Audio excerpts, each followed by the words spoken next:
સુરતમાં 21 હીરાપેઢીને ₹8 કરોડ 20 લાખનો ચૂનો ચોપડનાર કતારગામની મહંત ડાયમંડ અને રસેસ જ્વેલર્સના 3 ભાગીદારો પૈકીના એક ભાગીદાર જીતેન્દ્ર કાસોદરિયાને ઇકોસેલે ઝડપી પાડ્યો છે। આ અગાઉ પોલીસ દ્વારા કૌશિક કાકડિયાની ધરપકડ કરવામાં આવી હતી। હજુ પણ ફરાર રોનક કોડિયાને ઝડપી પાડવા પોલીસ દ્વારા ચક્રો ગતિમાન કરવામાં આવ્યા છે। મહંત ડાયમંડના ત્રણેય ભાગીદારો રસેસ જ્વેલર્સ LLPના નામે પણ ધંધો કરતા હતા। વેપારીઓ પાસેથી ખરીદેલા હીરા રસેસ જ્વેલર્સમાં પણ ઉપયોગમાં લેતા હતા।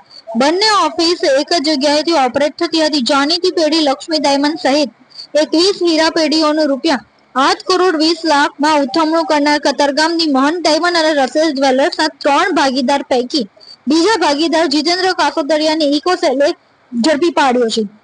આ કૌભાંડમાં હજુ પણ રોનક પાડિયા વોન્ટેડ હોવાથી તેને પકડવા પોલીસે ચક્રો ગતિમાન કર્યા છે।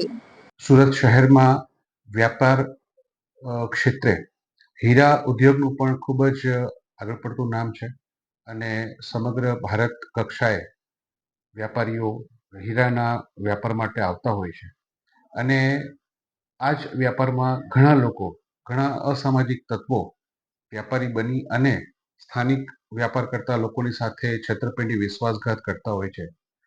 એવો જ એક બનાવ સુરત ખાતે બનવા પામેલ છે, જેમાં ભોગ બનનાર શ્રી અનિલભાઈ હિરપરા સાથે પણ તેમજ અન્ય વેપારીઓ સાથે કુલ 8 કરોડ અને 20 લાખ જેવી ખૂબ જ મોટી રકમની વિશ્વાસઘાત કરવામાં આવેલ, જે અનુસંધાને ડીસીબી પોલીસ સ્ટેશનમાં ગુનો દાખલ કર્યા બાદ આરોપીઓ કૌશિક કાકડિયા, જીતેન્દ્ર કાસોદરિયા, રોનક ધોળિયા વિરોધમાં ગુનો દાખલ કરવામાં આવેલ।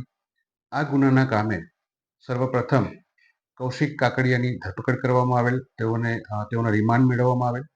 ત્યારબાદ આરોપી જીતેન્દ્ર કાસોદરિયાની હાલમાં ધરપકડ કરવામાં આવેલ છે અને અન્ય જે આરોપી જે રોનક કુમાર ધોળિયા છે એની પણ હાલ ધરપકડ માટેની કાર્યવાહી ચાલુ છે।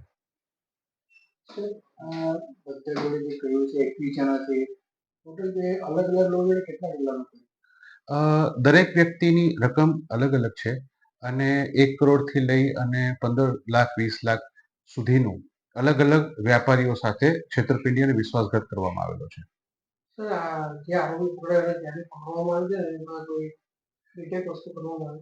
જીતેન્દ્ર કાસોદરિયાની જે ધરપકડ કરવામાં આવેલ છે એ અમારી બાતમી અનુસંધાને ધરપકડ થઈ છે અને જીતેન્દ્રની પૂછપરછમાં એવી હકીકત જણાય છે કે જીતેન્દ્ર જે છે એ ગોલ્ડનો જે વિભાગ હતો એ પોતે સંભાળતો હતો। હીરાનો જે વિભાગ છે એમાં કૌશિક જે છે એ બહારથી હીરાનો માલ લાવી અને રોનકને આપતો અને રોનક પોતે આ તમામ હીરા જે દાગીના બનાવવામાં આવતા હતા એમાં ઉપયોગ કરતો હતો।